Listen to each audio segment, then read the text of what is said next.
So if you haven't joined us over the weekend, we have been doing interviews with our woman of TFL Media.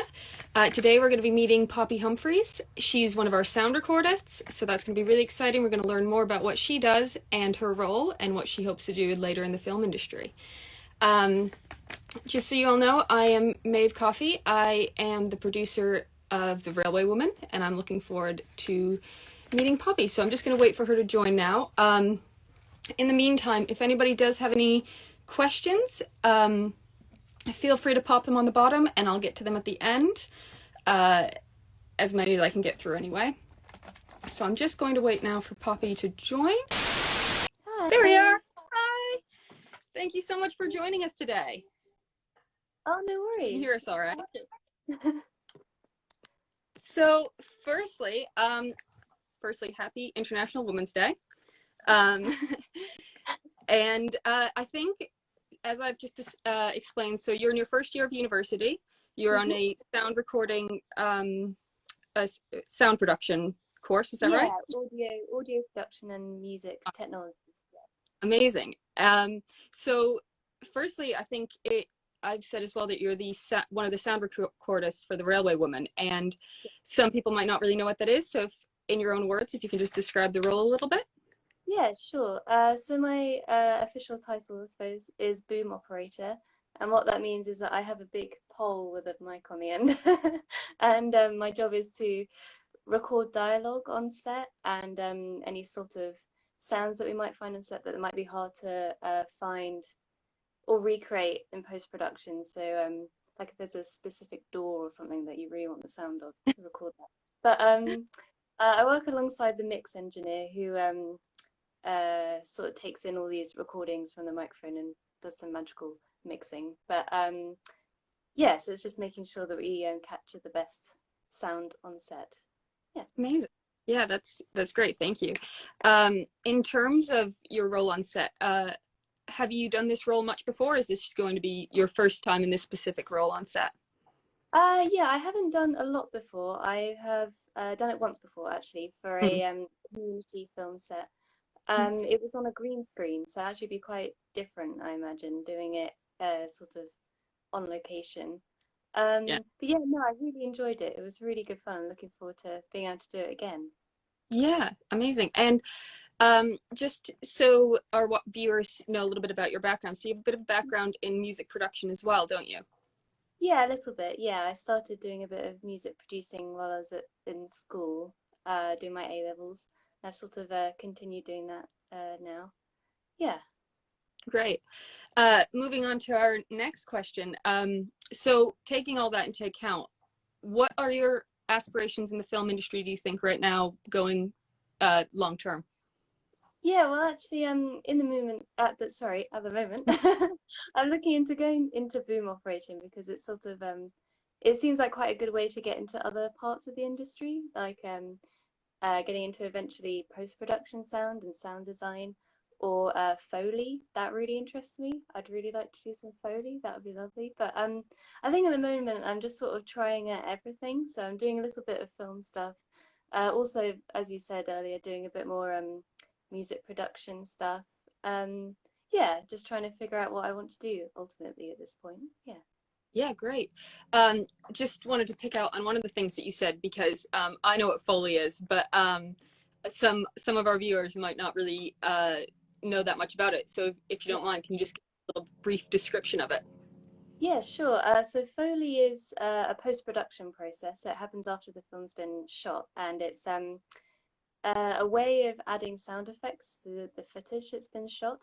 And sometimes you have really quite specific sounds. So someone walking across a certain texture, or I don't know, bones cracking, something really gross like that. I don't know. And it can be more efficient in terms of timing to then make the sounds live as you're watching the film rather than adding in sounds that someone else has already recorded or you've recorded. So, for instance, something that I learned the other day is if you want to make the sound of a punch, get a little cushion, put a stick of celery on or a root of celery, and then tea towel over the top, I think, and you whack it with a stick, and it makes like the perfect punch sound. Yeah, apparently I haven't tried it, but That's I'm sure it so does. great. To that one because that might be my new like fact that I've been given this Yeah, week. I it's love good, isn't it? I love it. Yeah, no, that's great. I think that's a great description. Thank you. So, in terms of working on the Railway Women, what kind of brought you to us to help us on the production? What sold you on working on it? Well, I found out about it through an email. And I saw that there was a place for a boom operator, and I really knew that I wanted to do some more boom operating, so I thought that'd be quite Mhm. fun. But then once I knew what the story was about her, it's about this woman who's in a very male-dominated industry. I thought I can definitely relate to that. That would be really nice. And I thought, it'd be really nice to meet some new people as well, because I've only just joined university, well, I'm in first year. So Yeah. I thought it'd be quite fun to uh, yeah, meet some more people in the industry. It would be quite handy. But also, yeah, I think it was mostly the story that sold me, and I thought, yeah, Amazing. would be really nice. Great. I don't have this question written down. I haven't asked it before, but I'm a little bit interested because obviously, as you said, this is one of your first sets that you're going on to. And is there anything that, like, in terms of going on to set and stuff, that you feel a little bit daunted by, or about, like, even going into the industry as a whole? Is there anything that makes you a little bit nervous? Bit of a personal question, Yeah, sorry. no, that's all right. I mean, yeah, I think in this time specifically with the insecurity about jobs and stuff, that's quite scary. And not, I know it's such a competitive industry, and yeah, there are a lot of people trying to go for the same job, so that really scares me. But then actually, I kind of feel like being a woman might be a bit of a like a pro, because I have found that it makes me a bit more memorable. People remember me because they're like, "Oh, it's that girl who does sound." I'm like, "Yeah," but That's yeah, I think great. just not knowing how big sort of like the sort of project is, or I think it's just fear of the unknown that's scary. I mean, that's so generic, but No, I that's think it's true. I think that that is something that, like, strikes us all, especially like on our first sets. Not first, but first couple of sets, definitely. Yeah. Uh, moving on from that, so is there any piece of advice that you've been given, or something that you've kind of a piece of advice as a woman that has resonated with you, or a piece of advice that you would pass on to other women and femmes going into the industry or starting off where you are? Yeah, I think definitely take every opportunity you can get. I mean, that sort of applies to everyone, but I think definitely probably as a woman, because you're not sort of the first gender that people think of. People are often refer to audio people as sound guys, and yeah, yeah, it's so true, and it's really annoying. So like, just call me a sound person or a sound woman, please, or something like that. So yeah, definitely take every opportunity you can get, because it's such a competitive industry. And I think, yeah, as I was saying about the being given more opportunities because I'm a woman, it's a bit of a double-edged sword, because Mm-hmm. sometimes I I have felt like I've been given an opportunity because I'm a woman, not because I'm necessarily good at my job, but Yeah, or good at what I do. But actually, you yeah, know what? Just take those opportunities anyway, because you're going to learn something from it, you know? I think that's great. Yeah, Yeah. I think that we've all, like, all kind of felt that sometimes, when you feel like, am I just being taken on because I'm a girl in this, and you don't, and it's Yeah. not really For the said. process. Yeah. And it can be kind of hard, but I think you've said the right thing. Well, I agree with you anyway, that take that opportunity anyway, because you know your own worth, and if Yeah. you know that, then it shouldn't really matter why they hired you, sadly. But um and That's true. Yeah. I really like what you pointed out about, like, the language that we use on set, like you said, sound guy. And it does, and I don't know if I've really fully looked into that or thought about that before, but it does go across all the kind of um all the different departments. You hear cameraman, like, it Yeah. definitely is main focus. And I guess we don't really think of that as like a big part, but it does. It automatically has a picture in your head. And Yeah, yeah, yeah. I've had quite a few people surprised when yeah, I've been doing a show in a theatre or something, and someone's come up to the sound box to come and see who's doing the sound, and they're like, "Oh, there's a girl in here. What's happened? Where's the sound man gone?" Like, "Oh, it's me."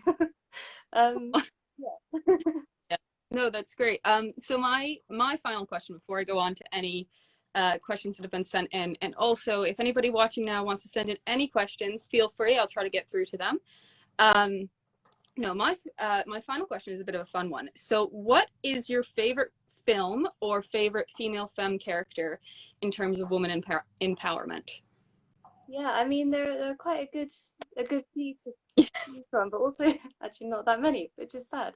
Um, but I remembered the other day that I was watching a film called Spy, and I think it's by I've written it down because I couldn't remember. No. Paul Feig, maybe I Oh, probably said that wrong. But it's about this woman who works for the CIA, and normally she's in the office and she's like communicating in someone in the spy man's ear, and you know, telling him where all the bad guys are or whatever. But then in a freak accident, he dies, and then she decides that she's going to go out into the field and do his job for him and sort of finish the mission. And almost no one has any faith in her at all. And she just sort of doesn't let that get to her. And I think that's so great. I mean, that's a yeah, good trait for anyone to have, but definitely as a woman, you need to have a bit of like thick skin, I think, a bit of yeah, determination to get to where you want to get to, you know. I think that was just so refreshing. That was so nice to see that. And yeah, I mean, yeah, she does make a lot of mistakes in the film.